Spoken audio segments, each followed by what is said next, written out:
श्री परमात्मने नमः।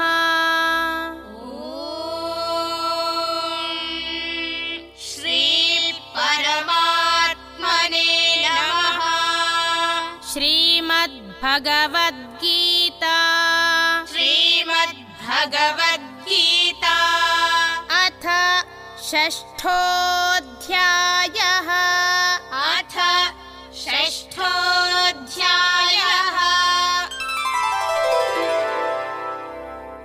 श्रीभगवानुवाच श्रीभगवानुवाच युक्ताहारविहारस्य युक्ताहारविहारस्य युक्तचेष्टस्य कर्मसु युक्तचेष्टस्य कर्मसु युक्तस्वप्नावबोधस्य युक्तस्वप्नावबोधस्य योगो भवति दुःखः।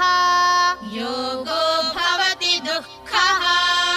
ॐ तत्सदिति ॐ तत्सदिति श्रीमद्भगवद्गीतासु श्रीमद्भगवद्गीतासु उपनिषत्सु